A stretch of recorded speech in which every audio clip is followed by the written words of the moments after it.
મારું નામ શિલ્પા છે અને ગયા મહિને મારા લગ્ન રોહન સાથે થયા હતા। મારા સાસુ સસરા આ દુનિયામાં નહોતા। મારા પતિને એક મોટી બહેન હતી જેમનું નામ શિવાંગી હતું અને એક મોટા જેઠ હતા અને એક જેઠાણી હતી। જેઠનું નામ પાર્થ હતું અને જેઠાણીનું નામ ઉર્વશી હતું। મારી જેઠાણીને 3 મહિનાનો દીકરો હતો। તેમના લગ્ન મારા લગ્નના 1 વર્ષ પહેલાં થયા હતા। મારી મોટી નણંદની ઉંમર લગભગ 35 વર્ષથી વધારે હતી। સાંભળ્યું હતું કે તેમણે જ પોતાના બંને ભાઈઓને પાળી પોસીને મોટા કર્યા હતા, કારણ કે જ્યારે મારા સસરાનું મૃત્યુ થયું હતું ત્યારે મારા પતિ રોહન 2 વર્ષના હતા, જેઠ પાર્થ 4 વર્ષના હતા અને શિવાંગી દીદી 10 વર્ષના હતા। ઘરમાં સૌથી મોટી હોવાને નાતે માતા પિતાના મૃત્યુ પછી તેમના માથે ઘરની બધી જવાબદારી આવી ગઈ હતી। મારા સાસરિયા સારા અને સમૃદ્ધ લોકો હતા। નણંદનો વ્યવહાર પણ ખૂબ સારો હતો। શિવાંગી દીદી પોતે મારા ઘરે રોહન માટે સંબંધ લઈને ગયા હતા। મારા ઘરના લોકોને મારા માટે સંસ્કારી અને ભણેલો છોકરો જોઈતો હતો। રોહનમાં સંસ્કાર પણ હતા અને તે ખૂબ જ લગન અને મહેનતથી કામ પણ કરતા હતા। આ ઘરમાં આવ્યા પછી થોડા દિવસો સુધી તો બધું બરાબર ચાલતું રહ્યું, પરંતુ ધીમે ધીમે મને જાણવા મળ્યું કે અહીં મારી જેઠાણી ઉર્વશી રહે છે। તેમનો વ્યવહાર બધા લોકોથી ખૂબ અલગ છે। શિવાંગી દીદી અવારનવાર ઓફિસ જતા હતા। ઓફિસનું કામ પોતાના બંને ભાઈઓ સાથે વહેંચીને સંભાળતા હતા। બધું બરાબર ચાલી રહ્યું હતું। ઘરમાં ઘણા નોકરો પણ હાજર હતા। શિવાંગી દીદીએ મને કહ્યું હતું કે તારે ઘરનું કોઈ કામ કરવાની જરૂર નથી। આ ઘરમાં કામ કરવા માટે ઘણા નોકરો છે। હું ઘણી વખત મારી જેઠાણીના રૂમમાં તેમની સાથે વાતચીત કરવા ગઈ હતી, પરંતુ તેમનો મૂડ તો હંમેશા ખરાબ જ રહેતો હતો। તે મારી સાથે ક્યારેય સીધેમો વાત જ નહોતી કરતી। શિવાંગી દીદી જ્યારે રોહન સાથે રાત્રે ઘરે પાછા આવતા ત્યારે આ ઘરના વડીલ હોવાને નાતે મારી પાસેથી આખા દિવસના હાલચાલ પૂછતા અને કહેતા કે આખો દિવસ તે શું કર્યું, તે કોઈ કામને હાથ તો નથી લગાવ્યો ને? હું કહેતી કે ના દીદી, હું તો બસ આખો દિવસ મારા રૂમમાં રહું છું, આરામ કરું છું અને કંટાળી પણ જાઉં છું। રોહન કહેતા હતા કે આપણા ઘરમાં કોઈ વસ્તુની કમી નથી, તું ઈચ્છે તો ઘરમાં કોઈ એક્ટિવિટી કરી શકે છે, પરંતુ ઘરનું કોઈ કામ ન કરવું। તું આ ઘરની વહુ છે। મને ખૂબ ખુશી થતી જ્યારે મને આ ઘરમાં આટલું માન મળતું હતું। ક્યારેક ક્યારેક મારા મનમાં વિચાર આવતો કે શિવાંગી દીદીએ પોતાના બંને ભાઈઓનું ઘર વસાવી દીધું તો તેમણે ક્યારેય લગ્ન કેમ ન કર્યા? મેં વિચાર્યું કે મારે શિવાંગી દીદી સાથે વાત કરવી જોઈએ, કારણ કે તે અવારનવાર કામમાં વ્યસ્ત રહેતા હતા। એક દિવસ હું તેમના માટે મારા હાથે કોફી બનાવીને તેમના રૂમમાં ગઈ। મેં વિચાર્યું કે મારી તેમની સાથે થોડી ઘણી વાતચીત પણ થઈ જશે। આમ પણ ઉર્વશી ભાભી તો મારી સાથે કોઈ વાત કરતા નહોતા, તેથી મેં વિચાર્યું કે હું શિવાંગી દીદી સાથે થોડો સમય વિતાવી લઉં। હું સારી કોફી બનાવીને તેની સાથે થોડા નાસ્તા લઈને શિવાંગી દીદીના રૂમમાં ગઈ। જેથી હું રૂમમાં દાખલ થઈ, એક સુંદર સુગંધ મારા નાક સાથે ટકરાઈ। શિવાંગી દીદી અરીસા સામે ઊભા રહીને પોતાના શરીર પર પરફ્યુમ લગાવી રહ્યા હતા। મને જણાવવામાં આવ્યું કે તેમની ઉંમર 35 વર્ષ કે તેનાથી થોડી વધારે હશે, પરંતુ તેમને જોઈને તો એવું લાગતું હતું કે જાણે તે 40 કે 45 વર્ષની ઉંમરના હોય। તેમના ચહેરા પર ઘણી કરચલીઓ આવી ગઈ હતી, શરીર નબળું પડી ગયું હતું, તેમ છતાં તેમણે પોતાને ફિટ રાખ્યા હતા। તે દિવસ રાત કામ કરતા રહેતા હતા, ક્યારેક ઓફિસનું તો ક્યારેક ફેક્ટરીનું। તેમને જોઈને એવું લાગતું હતું કે જાણે તે 2 બાળકોની માતા હોય। રોહન જણાવતા કે તેમને ઓફિસમાં પણ બધા લોકો દીદીને માં કહીને બોલાવે છે। મેં જોયું હતું કે મારા જેઠ પાર્થ અને જેઠાણી ઉર્વશી શિવાંગી દીદીને વધારે માન નહોતા કરતા। જ્યારે મેં દરવાજા પર ટકોરા માર્યા ત્યારે શિવાંગી દીદીએ જલ્દીથી ગરદન ફેરવીને મારી તરફ જોયું અને પોતાના હાથથી પરફ્યુમ ડ્રેસિંગ ટેબલ મૂકતા કહ્યું, અરે આવો આવો શિલ્પા, તારે મારા રૂમનો દરવાજો ખખડાવવાની કોઈ જરૂર નથી। તું બેઝિઝક મારા રૂમમાં કોઈ પણ સમયે આવી શકે છે। આખરે તું મારી ભાભી છે અને મારા માટે બિલકુલ મારી નાની બહેન જેવી છે। શિવાંગી દીદીના શબ્દોથી હું ખૂબ પ્રભાવિત થઈ હતી। મેં કહ્યું, દીદી, હું મારા હાથે તમારા માટે કોફી બનાવીને લાવી છું। તેમણે પલંગ પર બેસતા મને બેસવાનો ઇશારો કર્યો અને હાથમાં કોફીનો કપ લઈને થેન્ક યુ કહ્યું અને કહેવા લાગ્યા કે તે મારા માટે કોફી કેમ બનાવી, ઘરમાં નોકર છે ને? મેં હસતા હસતા કહ્યું, દીદી, મારા લગ્નને 20 દિવસ થઈ ગયા છે। આ ઘરમાં હજી સુધી મારી કોઈની સાથે સારી વાતચીત થઈ શકી નથી।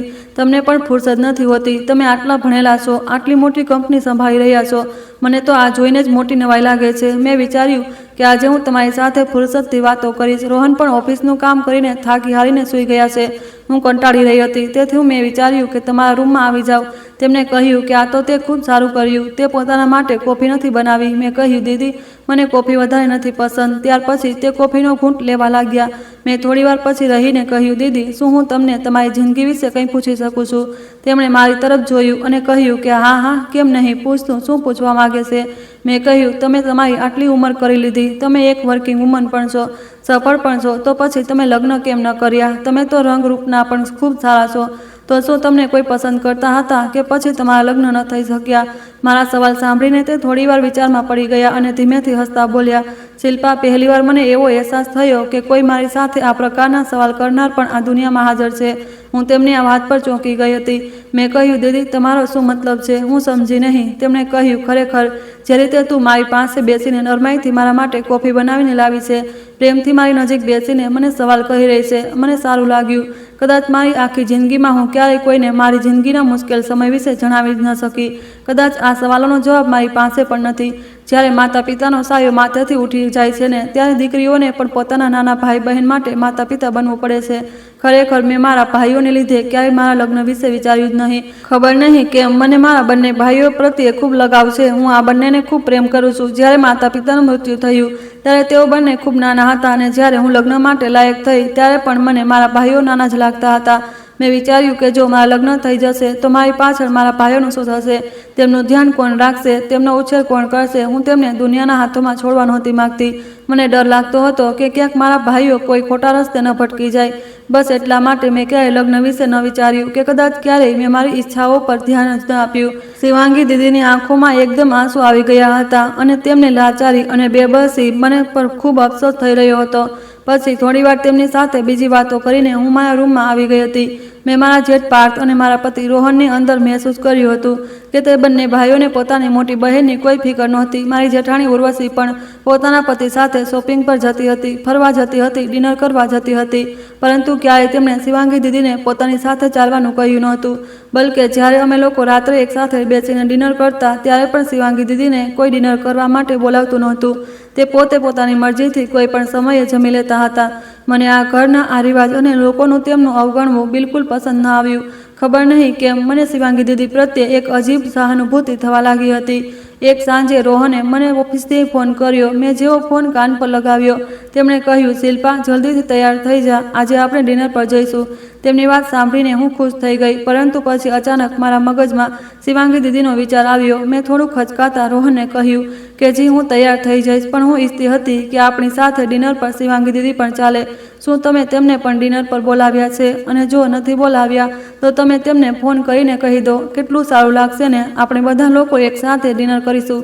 મારી વાત સાંભળીને અચાનક જ રોહનનો ગુસ્સો આવી ગયો. તેમણે કહ્યું, તું પાગલ થઈ ગઈ છે કે શું? આ ડિનર આપણા બંને પતિ પત્ની વચ્ચે જ છે. આપણા લગ્નને 2 મહિના થવાના છે. હજી સુધી હું તને હનીમૂન પર પણ નથી લઈ ગયો. મેં વિચાર્યું કે ઓફિસમાં કામ વધારે છે, ક્યાંક ફરવા જવાનો સમય નથી મળી રહ્યો, તો તને ડિનર પર જ લઈ જાઉં. અને તું છે કે તું શિવાંગી દીદીને વચ્ચે લઈ આવી છે. શિવાંગી દીદી એમ પણ આખો દિવસ કોઈની સાથે મીટિંગમાં કરતી રહે છે, અને તેમનું ખાવા પીવાનું સારું રહે છે. તું તેમની ચિંતા ન કર, રાત્રે તૈયાર રહેજે. આટલું કહીને તેમણે જલ્દીથી ફોન મૂકી દીધો હતો, અને આગળથી મારી કોઈ વાત ન સાંભળી હું ઉદાસ થઈ ગઈ હતી. પરંતુ પછી મેં વિચાર્યું કે આપણે ફરી ક્યારેય ક્યાંક જઈશું, ત્યારે શિવાંગી દીદીને લઈ જઈશું. મારી જેઠાણી ઉર્વશી અમીર ઘરની સ્ત્રી હતી, અને હું મિડલ ક્લાસ પરિવારમાંથી આવી હતી. મને રોહન માટે મારી નણંદ શિવાંગી દીદીએ પસંદ કરી હતી, અને મારા જેઠ પાર્થ અને જેઠાણી ઉર્વશીના લવ મેરેજ થયા હતા. તે બંનેએ પોતાની મરજીથી લગ્ન કર્યા હતા. તે બંને પતિ પત્ની પણ પોતાની જિંદગીમાં મગ્ન રહેતા હતા. મારા પતિ રોહન પણ અવારનવાર પોતાના મોટા ભાઈ પાર્થથી થોડા ખેંચાયેલા રહેતા હતા. મેં ત્રણેય ભાઈ બહેનોમાં આપસમાં એટલો પ્રેમ નહોતો જોયો જેટલો સામાન્ય પરિવારોમાં હોય છે. હા, શિવાંગી દીદી જરૂર પોતાના બંને ભાઈઓની ફિકર કરતા હતા.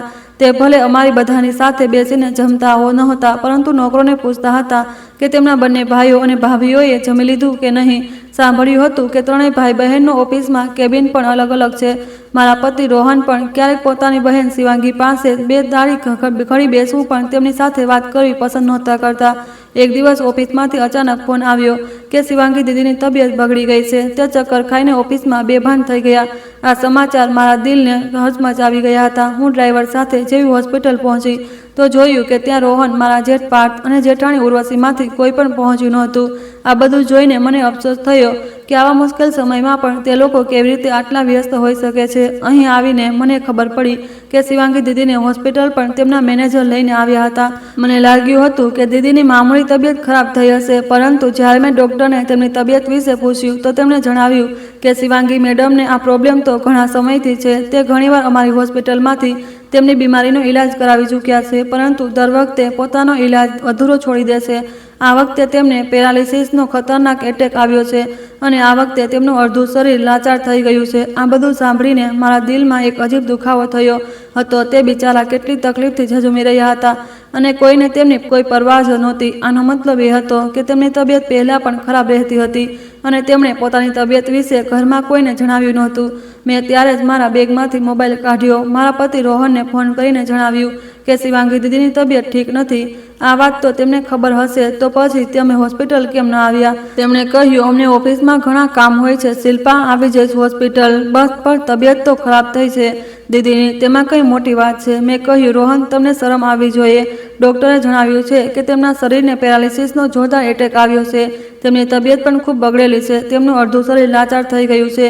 તેમના હાથ પગ સંપૂર્ણપણે કામ નથી કરી રહ્યા. મને અહીં આવ્યાને 2 કલાક થઈ ગયા છે અને પરિવારનો કોઈ સભ્ય અહીં હાજર નથી. મારા પતિએ કહ્યું, તું પાગલ થઈ ગઈ છે, તારે હોસ્પિટલ આટલી જલ્દી જવાની શું જરૂર હતી? મેં ત્યાં ઓલરેડી મેનેજરને મોકલેલો છે. મેં કહ્યું, સારું, તો તમારા મેનેજરને મોકલ્યો છે, તમે પોતે તેમને હોસ્પિટલ કેમ ન લઈ આવ્યા? રોહને ગુસ્સામાં મારો ફોન કાપી નાખ્યો અને પછી ત્યારબાદ ઘણીવાર સુધી ફોન ન ઉપાડ્યો.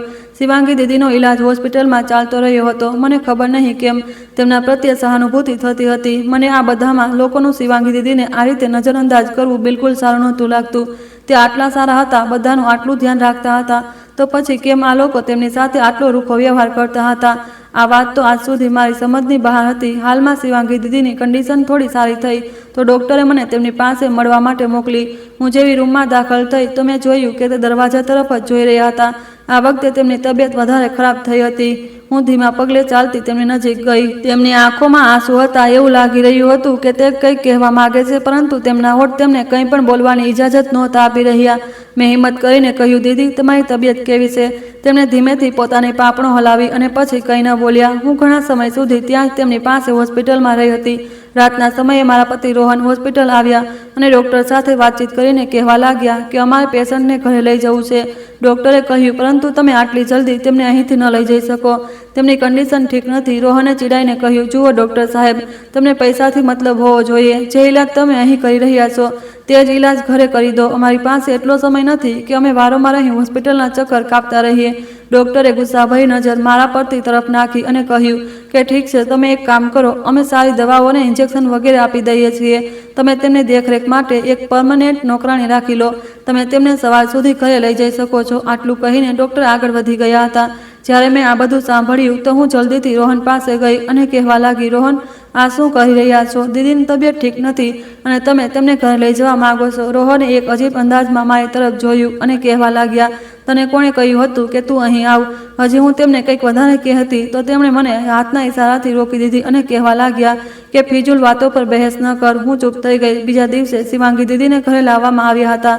તેમની બોલચાલ તો હવે ઠીક થોડી થઈ ચૂકી હતી, પરંતુ શરીર બેકાર થઈ ગયું હતું અને તે પલંગ પર પડ્યા રહેતા હતા. તે જ દિવસે મેં મારા જેઠ પાર્થ અને જેઠાણી ઉર્વશીને આપસમાં બહેસ કરતા જોયા. મારી જેઠાણી ગુસ્સાથી ચીસો પાડીને કહી રહી હતી, હવે તમારી બહેન સંપૂર્ણપણે લાચાર થઈ ગઈ છે.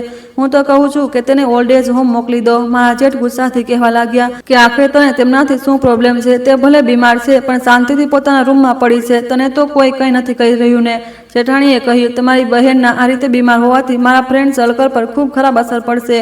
મારી ફ્રેન્ડ્સ દર બીજા ત્રીજા દિવસે અહીં આવતી રહે છે. એમ પણ તમારી બહેનની ઉંમર વધારે થઈ ગઈ છે. બસ હવે સુધી તેમણે ખૂબ માયકા પર રાજ કરી લીધું. હવે તેમને અહીંથી દફા કરવાનો સમય આવી ગયો છે. મારા જેઠ પાર્થ તેમની કોઈ પણ વાતનો જવાબ આપ્યા વિના રૂમમાંથી બહાર નીકળીને ઓફિસ જતા રહ્યા હતા અને હું દરવાજા પર ઊભી આ બધું સાંભળી રહી હતી અને વિચારી રહી હતી કે આ દુનિયા કેટલી જાલિમ છે. અમુક લોકોનું ખરેખર આ દુનિયામાં કોઈ નથી હોતું. પોતાના પણ પોતાના નથી હોતા. નર્સ ભલે શિવાંગી દીદીનું ધ્યાન રાખી રહી હતી, પરંતુ ખબર નહીં કેમ મારું પણ મન કરવા લાગ્યું કે મારે પણ તેમની સેવા કરવી જોઈએ. તે આ ઘરના વડીલ છે. જ્યારે મારા પતિ રોહન ઓફિસ જતા રહેતા તો હું તેમના રૂમમાં જઈને તેમના બધા કામ કરવા લાગી હતી. મને આ બધું કરતા જોઈને એક દિવસ મારી જેઠાણી ઉર્વશી મારી સાથે કહેવા લાગી, સાંભળ છોકરી, તું આ બધું કહી રહી છે તો કરતી રહે, પરંતુ આ વાત ધ્યાન રાખજે કે હું તેમનું કોઈ કામ નહીં કરું. તેમને ઓલ્ડ એજ હોમ છોડી આવો, જેથી તેમની દેખભાળ પણ બરાબર થઈ શકે. હું મારી સામાન્ય જિંદગી ચાલુ રાખીશ. મારી પાસેથી કોઈ પણ પ્રકારની આશા ન રાખતી. એવું ન થાય કે પછી તું કહે કે હું તો મારી નણંદની સેવા કરું છું, મારી જેઠાણી તેમની કોઈ સેવા નથી કરતી. આ બધું તું તારી મરજીથી કહી રહી છે તો શોખથી કર. આટલું કહીને તે પોતાનું પર્સ ખંભે નાખીને ઘરમાંથી નીકળી ગઈ અને હું ત્યાં ચૂપચાપ ઊભી રહી ગઈ. આ ઘરમાં જે કંઈ પણ થઈ રહ્યું હતું તે માત્ર ખામોશીથી જોઈ શકાતું હતું, કારણ કે મને કોઈ પણ મામલામાં બોલવાની ઇજાજત નહોતી. શિવાંગી દીદી તો બસ પલંગના થઈને રહી ગયા હતા. પહેલાં જે રીતે તે ઓફિસ જતા હતા, પોતાના બધા કામ પોતે જ કરતા હતા, હવે તેમના માટે કંઈ જ નહોતું બચ્યું. તે બસ હવે બેબસી સાથે દરેક કામ માટે બીજાઓને જોતા રહેતા હતા. સાંજના અંધારા ઘેરાવા લાગે તો હું શિવાંગી દીદીના રૂમમાં પહોંચી જતી હતી. તે મને અવાજ લગાવવાની કોશિશ કરતા હતા, કારણ કે તેમને પણ આ રિયલાઇઝ થઈ ગયું હતું કે આ ઘરમાં જો કોઈને તેમની ફિકર છે તો તે મને છે. તેમને મારાથી શરૂઆતથી જ એક અજીબ લગાવ હતો. મને જોતાં જ તેમની આંખો ઝડપથી ભીંજાઈ જતી હતી. હું તેમની નજીક જતી અને મારા પતિની પાછળ આખો દિવસ શિવાંગી દીદી સાથે જ વિતાવતી હતી. તેમના રૂમમાં હવે દવાઓની તેજ મહેક આવતી હતી અને તેમના ચહેરાની કરચલીઓ પહેલા કરતાં પણ વધારે વધી ગઈ હતી, જેના પર હવે ઉદાસી પણ હતી. આ બધું જેમ જેમ દરેક પસાર થતા દિવસ સાથે વધુ ઊંડો પ્રભાવ છોડી રહ્યું હતું. તેમની આંખો જે હંમેશા શાંતિ અને ખુશીથી ચમકતી હતી તે હવે ઊંડા દુઃખમાં બદલાઈ ચૂકી હતી. મારી નણંદ એક સમજદાર સ્ત્રી હતી, જેમણે કોઈની સાથે ખરાબ વર્તન નહોતું કર્યું. હું તેમના માટે મારા હાથે સૂપ બનાવીને લઈ જતી હતી અને પોતે જ તેમને ખવડાવતી પણ હતી. મારા પતિ રોહન મારા ખૂબ સમજાવવા છતાં થોડીવાર માટે શિવાંગી દીદીના રૂમમાં તેમની પાસે જઈને બેસી જતા હતા, પરંતુ કોઈ વાતચીત નહોતા કરતા. તેમના ચહેરા પરથી સ્પષ્ટ દેખાતું હતું કે તે જબરદસ્તી તેમના રૂમમાં આવ્યા છે. જ્યારે રોહન શિવાંગી દીદીના રૂમમાં જતા હતા ત્યારે તેમના શરીરમાં ગભરાટ થતી હતી અને શિવાંગી દીદી સતત એક નજરથી તેમને જોતા રહેતા હતા. કદાચ તેમને કંઈક કહેવાની કોશિશ કરી રહ્યા હતા. તેમનું મન કરતું હતું કે તે પોતાના ભાઈ સાથે ખૂબ બધી વાતો કરે. શિવાંગી દીદી હવે પોતાની બીમારીથી ખૂબ જ કંટાળી ગયા હતા. અંધારાથી ડરવા છતાં તે અંધારામાં ત્યાં સુધી રહેવા મજબૂર થઈ ગયા હતા જ્યાં સુધી કોઈ રૂમમાં જઈને રોશની ન કરી દેતું. મારા જેઠ પાર્થ તો જાણે તેમના રૂમમાં એકવાર ડોક્યું કરવું પણ પાપ સમજતા હતા. મને મહેસૂસ થયું કે જરૂર આ સમયે શિવાંગી દીદીને એવો અહેસાસ થતો હશે કે જો તેમનો પોતાનો પરિવાર આ સમયે હોત તો આવા ખરાબ વખતે તે જ તેમનો સાથ આપત, તેમના બાળકો તેમનું ધ્યાન રાખત, તેમનો પતિ તેમને ક્યારેય એકલા ન છોડત. મને ક્યારેક એવું લાગતું હતું કે જાણે તેમનામાં જીવ પૂરનારા તેમના બંને ભાઈઓ છે. તે પોતાના બંને ભાઈઓને એટલો પ્રેમ કરતા હતા કે તેમના રૂમમાં પાર્થ અને રોહનની ઘણી બધી તસવીરો લાગી હતી. તે મોટે ભાગે તે તસવીરોને ઘૂરતા રહેતા હતા. સમય ક્યારેય એક જેવો નથી રહેતો. ક્યારેક સારો થઈ જાય છે અને ક્યારેક એટલો ખરાબ થઈ જાય છે કે જેમાંથી પસાર થનારને જીવવું પણ બોજ લાગવા લાગે છે. મારી નણંદ શિવાંગીએ ક્યારેય મોટી બહેન હોવા છતાં આ ઘરમાં હુકમ નહોતો ચલાવ્યો, કારણ કે મારી જેઠાણી ઉર્વશી હંમેશા એમ જ કહેતી હતી કે આ તો પારકા ઘરની છે, ક્યાં સુધી માયકાની રોટલીઓ તોડતી રહેશે. તેમણે ક્યારેય કોઈના પર દબાણ નહોતું નાખ્યું. હવે તે ઓફિસનું કામ કોઈ નહોતી કરી શકતી અને બંને ભાઈઓ પોતપોતાના કામમાં વ્યસ્ત રહેતા હતા. હું દિલથી ઈચ્છતી હતી કે શિવાંગી દીદી જલ્દીથી ઠીક થઈ જાય, કારણ કે મને તેમનાથી કોઈ પ્રોબ્લેમ નહોતી. એક તેજ તો આ ઘરમાં એવા હતા જે વારંવાર મારી જરૂરિયાતો પૂછતા હતા, વારંવાર કહેતા હતા કે પોતાનું ધ્યાન રાખજે. પણ હવે જ્યારે તે બીમાર પડ્યા હતા તો તેમને કોઈ આટલું પૂછનારું પણ નહોતું કે તેમની તબિયત ઠીક છે કે નહીં. જે નર્સ ઘરમાં હાજર હતી તે મારા હિસાબે તેમની બરાબર દેખભાળ નહોતી કરી રહી. મેં તેને નોકરીમાંથી કાઢી મૂકી અને મારા પતિને કહ્યું કે તે નર્સ પોતે જ નોકરી છોડીને જતી રહી છે, કારણ કે હું જાણતી હતી કે જો હું મારા પતિને કહીશ કે નર્સને મેં નોકરીમાંથી કાઢી છે તો તે મારા પર ગુસ્સો કરશે. મારા પતિ રોહન ઈચ્છતા હતા કે હું પણ મારી જેઠાણી ઉર્વશીની જેમ મારી જિંદગીમાં વ્યસ્ત રહું, પણ મારું દિલ પથ્થરનું નહોતું. હું કોઈને તકલીફમાં નહોતી જોઈ શકતી. હું કોઈની સાથે ખરાબ થતું જોઈ નહોતી શકતી. હું ફિકરથી શિવાંગી દીદી માટે પરેજીનું ભોજન બનાવતી હતી. રાત્રે વારંવાર તેમના રૂમમાં જોવા જતી હતી કે તેમને કોઈ તકલીફ તો નથી ને. પોતાના હાથે તેમને જમવાનું ખવડાવતી હતી. મારી આ સતત સેવાથી થોડા જ દિવસોમાં શિવાંગી દીદીની તબિયત સારી થવા લાગી. એમ પણ ડૉક્ટરે એ જ જણાવ્યું હતું કે તેમને દવાઓથી વધારે સારી દેખભાળની જરૂર છે. મેં એક દિવસ મોટી હિંમત કરીને નાસ્તાના સમયે મારા પતિ રોહન સાથે વાત કરવાની કોશિશ કરી. તે ઓફિસ જવાની તૈયારી પણ કરી રહ્યા હતા અને નાસ્તો પણ. મેં તેમને કહ્યું, રોહન દીદીને હોસ્પિટલ ગયાને આખો 1 મહિનો વીતી ગયો છે. તેમની દવા પણ ખતમ થઈ ગઈ છે. હું ઈચ્છું છું કે તેમને હોસ્પિટલ લઈ ચાલો. તેમની તબિયતમાં ઘણો સુધારો આવતો જાય છે. મારી વાત સાંભળીને રોહને મને ખૂબ ખરાબ રીતે ખીજાયા. તું શું દર સમયે દીદી દીદી કરતી રહે છે? તે મારી બહેન છે. હું પોતે જોઈ લઈશ કે હવે મારે શું કરવું છે. ઉર્વશી ભાભીને જોઈએ છે, પોતાના કામથી કામ રાખે છે. એક તું છે જે દિવસ રાત મારા પાછળ પડી રહે છે. મને આ પ્રકારની વાતો કહીને મૂંઝવણ ન કર. તું ઘરમાં મામલામાં દખલ અંદાજી ન કર. એમ અમારી બહેન છે, અમે જોઈ લઈશું કે અમારે તેમનું શું કરવું છે. રોહનની વાતો સાંભળીને હું તો બસ ચૂપ રહી ગઈ હતી. તેમના ગયા પછી જ્યારે હું દીદીને નાસ્તો આપવા માટે ગઈ તો થોડીવાર તેમની પાસે બેસી ગઈ. દીદી તો બરાબર કંઈ બોલી પણ શકતી નહોતી. મેં જ તેમની નજીક બેસીને કહ્યું, દીદી, હું જાણવા માગું છું કે આખરે તમારા બંને ભાઈઓ તમારાથી કેમ આટલી નફરત કરે છે? કેમ તે બંને તમારું ધ્યાન રાખવા નથી માગતા? કેમ તે નથી ઈચ્છતા કે તમે ઠીક થઈ જાઓ? અને વળી તો ઉર્વશી ભાભી તો કહે છે કે તમને ઓલ્ડ એજ હોમ મોકલી દેવા જોઈએ. આખરે આવું કેમ છે? તમે આ ઘરના વડીલ છો અને તેમના બહેન છો. બાળપણથી લઈને યુવાન થવા સુધી તમે તેમનો ઉછેર કર્યો છે, તો પછી આ લોકોને આપસમાં લગાવ કેમ નથી? મારી વાત સાંભળતા શિવાંગી દીદીની આંખોમાંથી આંસુ વહેવા લાગ્યા અને થોડી સિસકારી પણ ઉઠી હતી. શિવાંગી દીદીનો હાથ ધ્રુજવા લાગ્યો હતો. એવું લાગતું હતું કે જાણે તે પોતાનો હાથ ઊંચો કરવાની કોશિશ કરી રહ્યા હોય. મેં જલ્દીથી તેમનો હાથ પકડી લીધો અને કહ્યું કે ઉપરવાળાએ ચાહ્યું તો તમે જલ્દી ઠીક થઈ જશો. તે સારા લોકો સાથે ક્યારેય ખરાબ નથી કરતો. મારી વાતોથી જાણે તેમને હિંમત મળતી હતી. શિવાંગી દીદીના કોઈ મિત્ર કે કોઈ સગા સંબંધી પણ એવા નહોતા જે ઘરે આવીને તેમના હાલચાલ પૂછે. એક દિવસ મેં વિચાર્યું કે આ પરિવાર ઘણા વર્ષોથી અહીં રહી રહ્યું છે તો અહીંના પાડોશીઓને જરૂર ખબર હશે કે આખરે શિવાંગી દીદીનો વીતેલો કાલ કેવો હતો.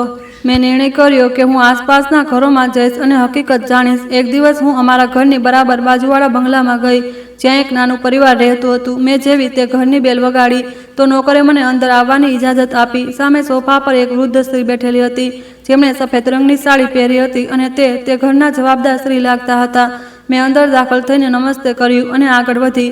મને જોઈને તે અચાનક ઊભા થઈ ગયા અને કહેવા લાગ્યા, હું તમને ઓળખી નહીં. મેં કહ્યું, આંટી, હું પાડોશના ઘરમાંથી આવી છું. તમારા બાજુવાળો જે બંગલો છે. તેમણે કહ્યું કે અચ્છા, તમે વર્માજીના ઘરમાંથી આવ્યા છો.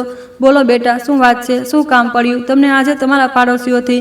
તેમણે મને પોતાની સામે રાખેલા સોફા પર બેસવાનો ઇશારો કર્યો તો હું બેસી ગઈ. હું અહીં આવવા પર થોડી ખચકાતી હતી. મને મારા પતિએ આસપાસમાં ક્યાંય પણ જવાની ઇજાજત નહોતી આપી.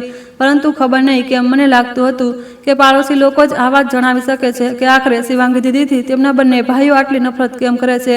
હું મારા ઘરમાં હાજર જેઠાણી ઉર્વશીને પણ આ વિશે સવાલ કરતી તો તે પણ મને સીધે મોં કોઈ જવાબ નહોતી આપતી. કારણ કે તે અમીર ઘરમાંથી આવી હતી.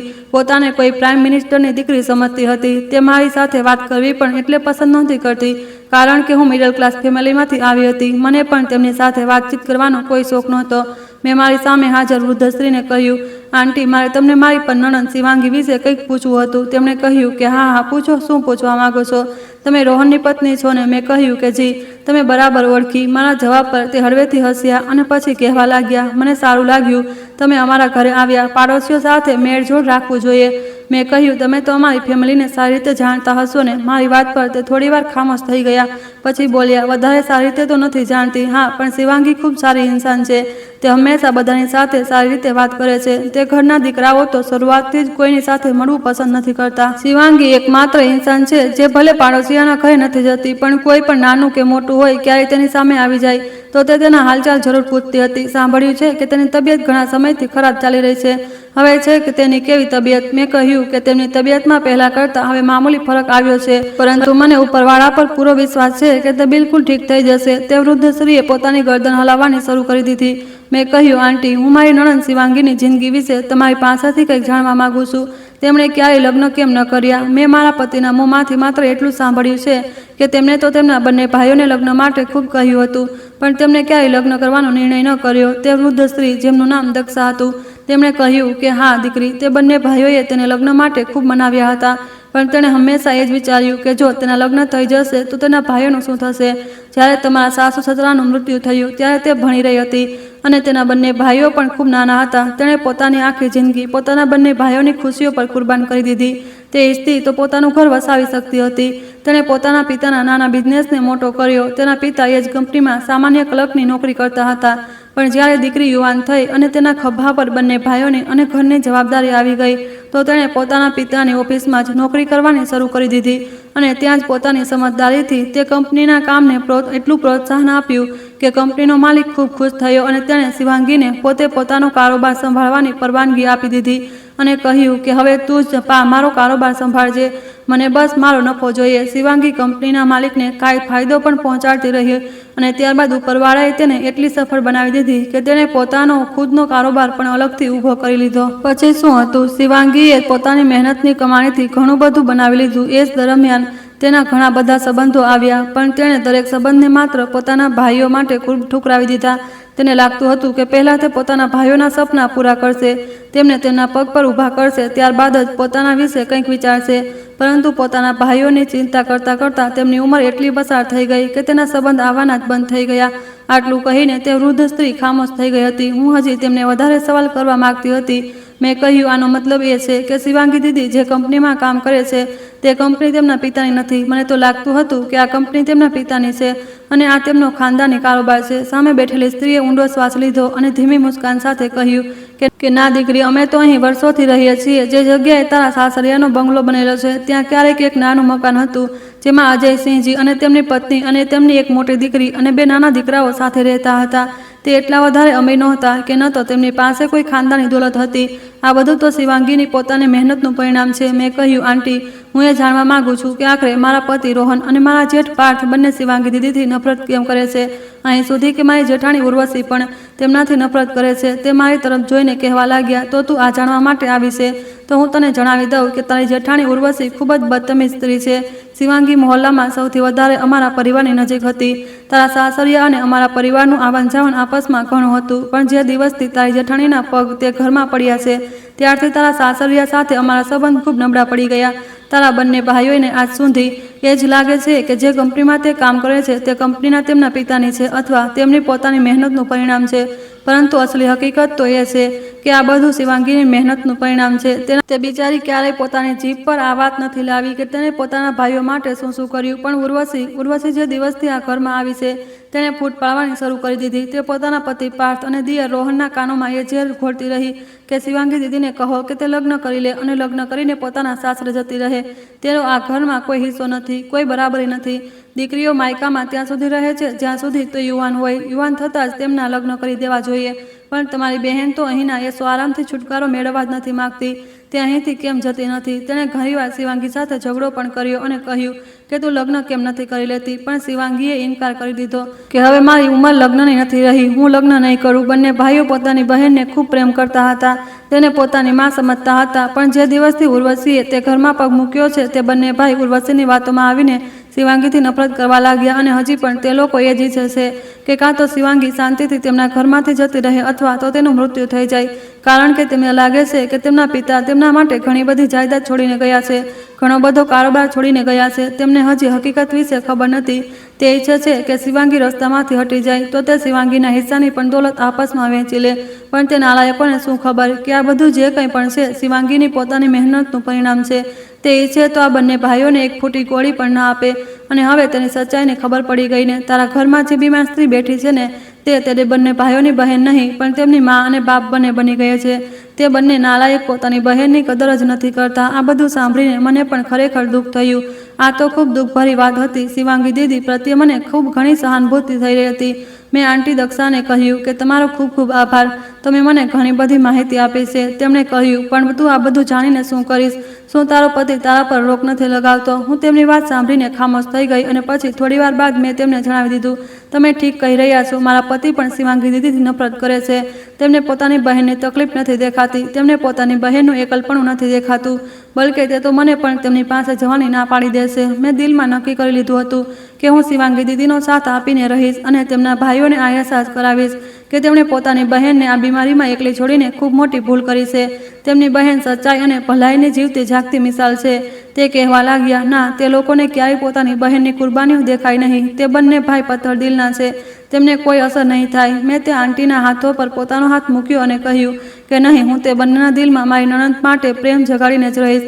પછી થોડો સમય ત્યાં રોકાયા બાદ હું મારા ઘરે આવી ગઈ હતી. મારી જેઠાણી ઉર્વશી હજી પણ પોતાના રૂમમાં હાજર હતી અને જે દિવસથી મારી નણંદ બીમાર પડી હતી તે દિવસથી ઘણીવાર તે આ વાત પોતાના પતિ પાર્થને કહી ચૂકી હતી કે પોતાની બહેનને ઓલ્ડ એજ હોમ જોડી આવો, અહીં તેમનું કોઈ કામ નથી. પણ મારા જેઠ પાર્થ એ જ કહેતા હતા કે જો તે ત્યાં જઈને મરી ગઈ તો આપણી રેપ્યુટેશન ખૂબ ખરાબ થશે, કારણ કે તેને શહેરના ઘણા લોકો જાણે છે.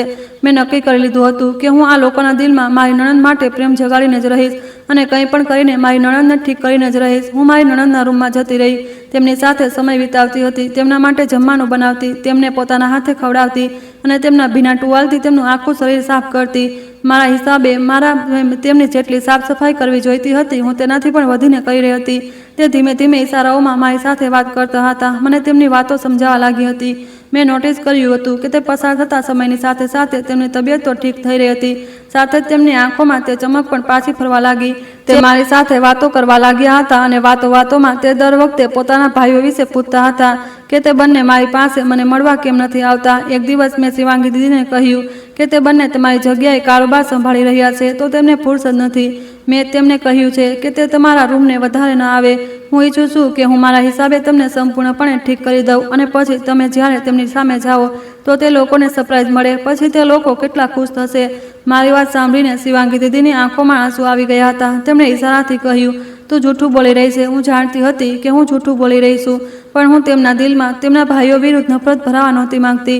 હું ઈચ્છતી હતી કે તેમને એવું રિયલાઇઝ થાય કે તેમના ભાઈઓ તેમને કેટલી ફિકર કરે છે અને જલ્દીથી જલ્દી ઈચ્છે છે કે તેમની બહેન ઠીક થઈ જાય. શિવાંગી દીદીને પેરાલિસિસ થયાને 3 મહિના થઈ ચૂક્યા હતા અને છેલ્લા 3 મહિનાથી સતત તે પોતાના પલંગ પર હતા. આ દરમિયાન તેમના બંને ભાઈઓમાંથી કોઈ પણ તેમને રૂમમાં મળવા નહોતું આવ્યું. તો મારી વાત તેમના દિલ પર અસર નહોતી કરી શકી, બલકે તેમના દિલને દુઃખી કરી ગઈ હતી. દિવસો પસાર થતા જઈ રહ્યા હતા. હું રોહન સાથે વાત કરવાની કોશિશ કરતી હતી કે પ્લીઝ પોતાની બહેનનું ધ્યાન રાખો, પણ તે દર વખતની જેમ મને ખીજાઈ જતા હતા. એક દિવસ મેં મારા પતિ રોહન સાથે ફાઇનલી વાત કરવાનો નિર્ણય કરી લીધો હતો. હું ઈચ્છતી હતી કે હું તેમને બધું સત્ય જણાવી દઉં, કારણ કે તે બંને ભાઈઓ આ ગેરસમજમાં જીવી રહ્યા હતા કે આ બધી જાયદાદ તેમના પિતા તેમના માટે છોડીને ગયા છે. મારી જેઠાણી ઉર્વશીએ તે બંને ભાઈઓના દિલમાં જે ઝેર એમની પોતાની બહેન માટે ભર્યું હતું એ એટલું સરળતાથી તેમના દિલમાંથી નીકળવાનું નહોતું.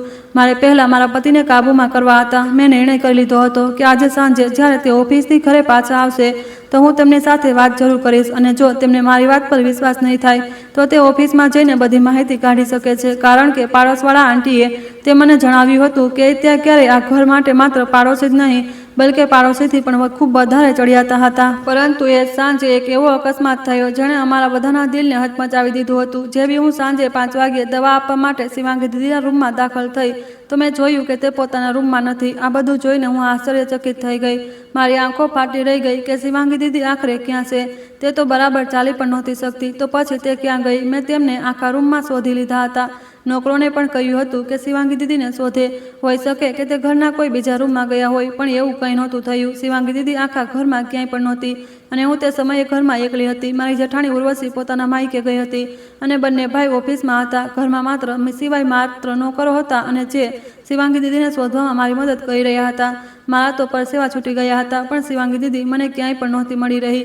રૂમમાં તેમનો મોબાઈલ પણ હાજર હતો. હું પાગલોની જેમ તેમને શોધી રહી હતી.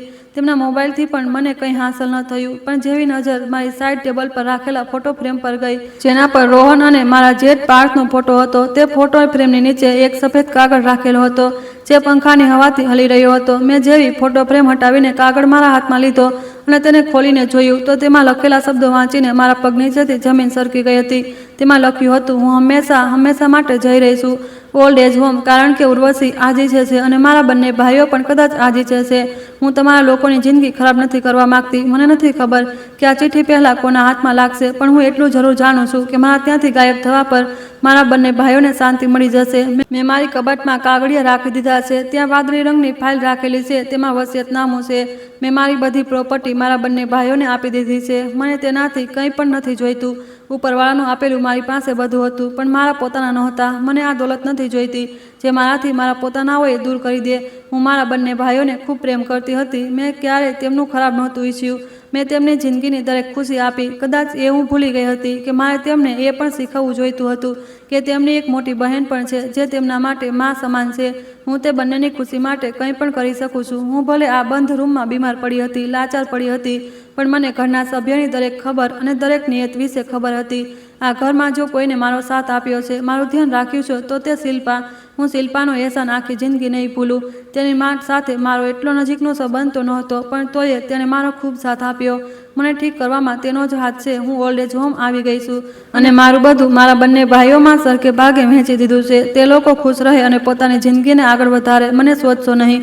આ ચિઠ્ઠી વાંચીને મારી આંખોમાં આંસુ આવી ગયા હતા અને હું તેને મારા હાથોમાં લઈને જમીન પર બેસીને ખૂબ રડવા લાગી હતી. મને મનથી અને કહેવા લાગી કે દીદી, તમે કેમ જતા રહ્યા? તમારે એકવાર મારા પર ભરોસો તો કરવો જોઈતો હતો. હું ઘણા સમય સુધી તે રૂમમાં જ રહી હતી. ત્યારે રાત થઈ તો મને મારા જેઠ પાર્થ અને પતિ રોહનના આવવાની ખબર પડી. મેં તે બંનેને જણાવ્યું કે શિવાંગી દીદી પોતાની મરજીથી ઓલ્ડ એજ હોમ શિફ્ટ થઈ ગયા છે અને સાથે જ તમે બંને ભાઈઓ માટે એક તોહફા પણ છોડી ગયા છે. તેમની કબાટમાં કાગળિયા હાજર છે. તે પોતાની બધી જાયદાદ તમે બંને ભાઈઓને સરખ વહેંચીને જતા રહ્યા. આ સમાચાર સાંભળતા જ બંને ભાઈ ખૂબ ખુશ થયા હતા. એકબીજાના ચહેરા જોઈને કહેવા લાગ્યા કે આ તો ખૂબ સારું થયું. તે પોતે જ અહીંથી જતા રહ્યા. હવે કોઈ અમને કંઈ નહીં કહે કે અમે તેમને ઘરમાંથી કાઢી મૂક્યા હતા. તે પોતાની મરજીથી ગયા છે અને આખરે અમે ક્યાં સુધી તેમની સેવા કરી શકતા હતા?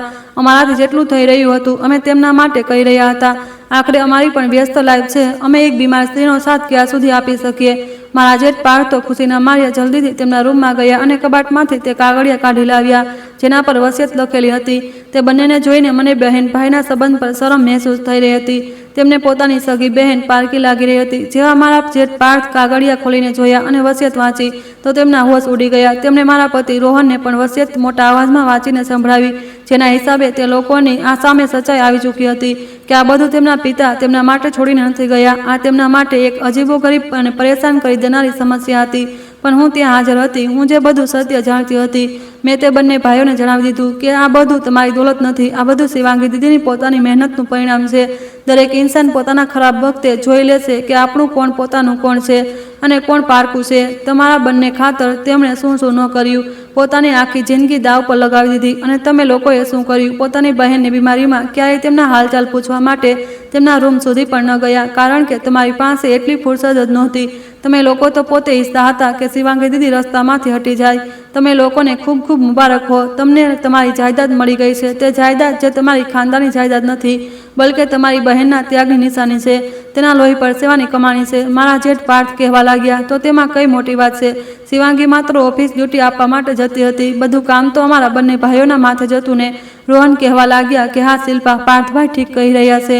મેં કહ્યું નહીં, તેમણે આખી જિંદગી ખૂબ મહેનત કરી, જ્યારે જઈને તમને લોકોને આ બનેલો બનાવેલો કારોબાર મળ્યો. જો તમે લોકોએ વૃક્ષના ફળ ખાધા છે તો તે વૃક્ષમાં બીજ નાખનાર તમારી પોતાની બહેન હતી. બીજ વાવ્યા વિના, વૃક્ષ ઉગાડ્યા વિના તમે માત્ર તે વૃક્ષના ફળ ખાધા અને તેના માટે કોઈ મહેનત ન કરી. મારી વાત સાંભળીને બંને ભાઈ શર્મિંદા થઈ ગયા હતા. તે બંનેની આંખોમાં શરમ સ્પષ્ટ દેખાઈ રહી હતી. પછી મેં શિવાંગી દીદીના હાથનું લખેલું તે લેટર તે બંનેને આપ્યો, જેને વાંચીને તેમની શરમ હજી પણ વધારે વધી ગઈ હતી.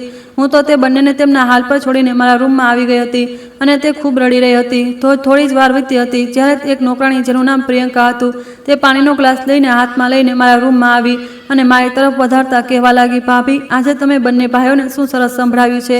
તે બંનેએ ક્યારેય પોતાની બહેનની કદર ન કરી. ઘરના બધા નોકરોને સારું લાગતું હતું જ્યારે તમે શિવાંગી દીદીનું ધ્યાન રાખતા હતા. અમે લોકો કહેતા હતા કે આખા ઘરમાં એક જ તમે નરમ દિલના ઇન્સાન છો, બાકી બધાના દિલ તો પથ્થરના બની ચૂક્યા છે. મેં કહ્યું, મને એક વાત જણાવ, શિવાંગી દીદીએ આ વસિયત તાજેતરમાં જ બનાવડાવી હતી ને?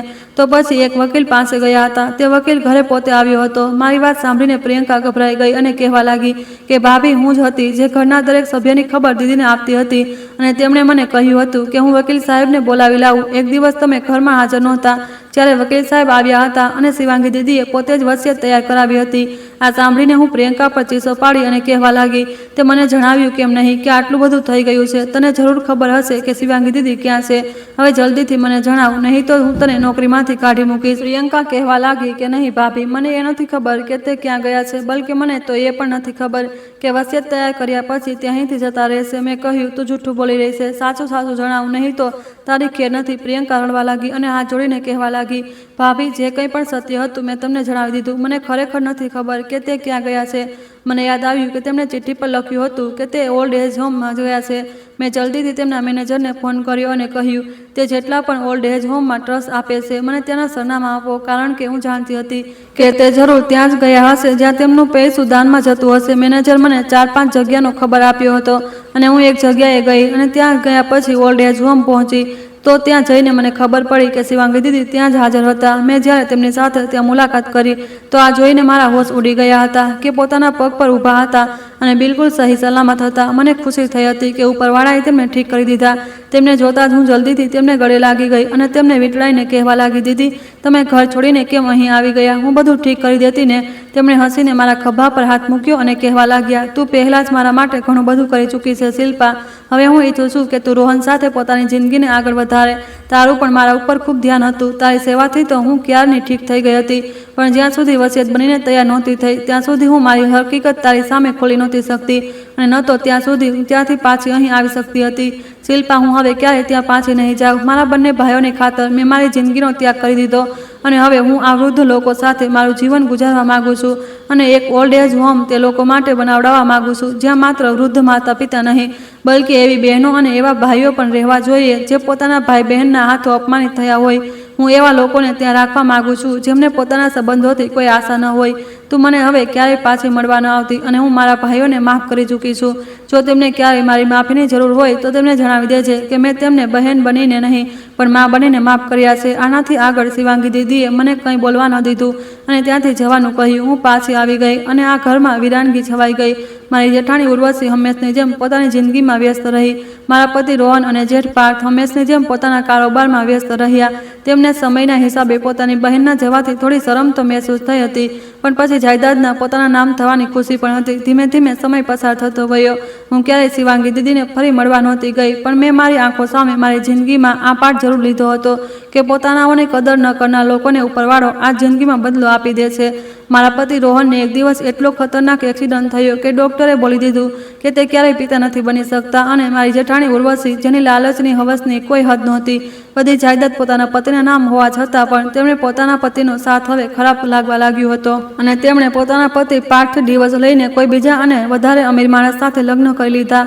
હું આ બધું મારી આંખોથી જોતી રહી, પણ કોઈને કંઈ ન કહી શકી, કારણ કે હું બધાના દિલની કન્ડિશન ખૂબ સારી રીતે જાણતી સમજી રહી હતી. મારી જેઠ પાર્થ તો હવે ખોટા કામોમાં પડી ચૂક્યા હતા. પત્નીના ગયા પછી નશામાં ચૂપ રહે છે અને મારા પતિ રોહન પોતાની જિંદગીમાં બધી દોલત જાયદાદ હોવા છતાં પણ ઉપરવાળાની ખુલ્લી દોલતથી દૂર છે. પસાર થતા સમયની સાથે સાથે તેમને સંતાનની તલબ થતી જાય છે અને તે દર વખતે મને એ જ કહે છે કે મારે મારો પરિવાર બનાવવો છે, મને સંતાન જોઈએ છે, પણ હું શું કરું? હું બાપ નથી બની શકતો. ત્યારે મેં મારા પતિ રોહનની આંખોમાં આંખો નાખીને કહ્યું, ઉપરવાળાએ તમારી સાથે બિલકુલ ઠીક કર્યું છે. તમને સંબંધોની કદર નથી. જે ઇન્સાન પોતાની બહેનને કદર ન કરી શક્યો, તેને મા બાપ મા બનીને પાળ્યા, તે પોતાની સંતાનની શું કદર કરી શકત? અથવા કદાચ ઉપરવાળો એ નથી ઈચ્છતો કે જે કંઈ તમે તમારી બહેન સાથે કર્યું તે બધું ઘડપણમાં તમારી સાથે તમારી સંતાન કરે, એટલે તે તમારાથી બાપ બનવાની ક્ષમતા છીનવી ચૂક્યો છે. મારી વાત સાંભળીને મારો તે પતિ રોહન, જે હંમેશા મારા મોંમાંથી પોતાની બહેનની સહાનુભૂતિના શબ્દો સાંભળીને ગુસ્સે થઈ જતો હતો, આજે બિલકુલ ખામોશ હતો. અને પછી પસાર થતા દિવસોની સાથે સાથે તેમની શરમ પોતાની દીદી માટે વધતી જઈ રહી હતી. એક દિવસ તેમણે મારી સાથે સવાલ કર્યો, શું તું આ બધું પહેલાંથી જાણતી હતી? મેં કહ્યું, હું બધું પહેલાંથી જાણતી હતી, પણ મેં ક્યારેય તમને કંઈ જણાવ્યું નહીં, કારણ કે દીદીએ મને કહ્યું હતું કે ઉપરવાળો સારા લોકો સાથે હંમેશા સારું કરે છે અને ખરાબ લોકોને તેમના ખરાબ કર્મોનું પરિણામ આ દુનિયામાં જ આપી દે છે. તમે તમારા ખરાબ કર્મો ભોગવી રહ્યા છો. ત્યારે મારા પતિ રોહન મારા પગમાં પડી ગયા અને ખૂબ રડવા લાગ્યા. કહેવા લાગ્યા કે શિલ્પા, તું બિલકુલ ઠીક કહી રહી છે. સમય પર મને મારી વાત ક્યારેય સમજ ન આવી. દોલતની પટ્ટી મારી આંખો પર બાંધેલી હતી. મેં ક્યારેય એ ન વિચાર્યું કે દોલતથી વધીને પણ પોતાના નજીકના સંબંધો હોય છે. શું તું જાણે છે કે દીદી ક્યાં છે? હું દીદીને મળવા માંગુ છું. મેં કહ્યું, તમે કેમ એ નથી સમજી લેતા કે તમારી દીદી આ દુનિયામાં નથી? કારણ કે તેમના બીમાર થયા પછી તો ક્યારેય તમે તેમને પાછળ ફરીને પણ ન જોયા. તે મારા પગે હજી પણ વધારે મજબૂતીથી પકડીને રડવા લાગ્યા અને કહેવા લાગ્યા કે નહીં, એવું ન કહે. મને મારી ભૂલનો અહેસાસ થઈ ગયો. મને માફ કરી દે. હું દીદીની સામે જઈને તેમની માફી માંગવા માંગુ છું. મારા પતિ રોહન હવે દરરોજ મારી આગળ રડતા હતા, વિનંતી કરતા હતા અને શિવાંગી દીદીને મળવાની રિક્વેસ્ટ કરતા હતા. હું જાણતી હતી કે શિવાંગી દીદી જ્યાં છે તે ત્યાં ખૂબ ખુશ છે, કારણ કે આ ઘરમાં તો તેમની કોઈ કદર નહોતી.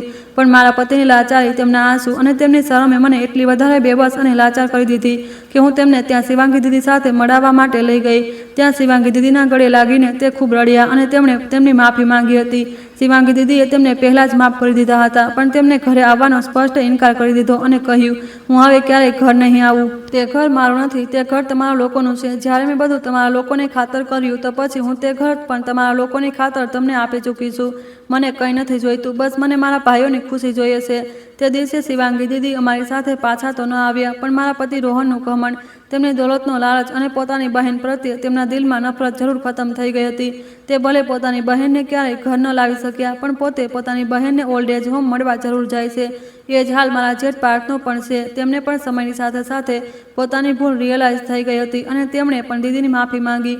તે બંને ભાઈ આજ સુધી પોતાની બહેન પાસેથી માફી માંગી રહ્યા છે. હું તમને લોકોને પૂછવા માંગુ છું કે શું શિવાંગી દીદીને ઘર પાછા આવવું જોઈએ કે નહીં?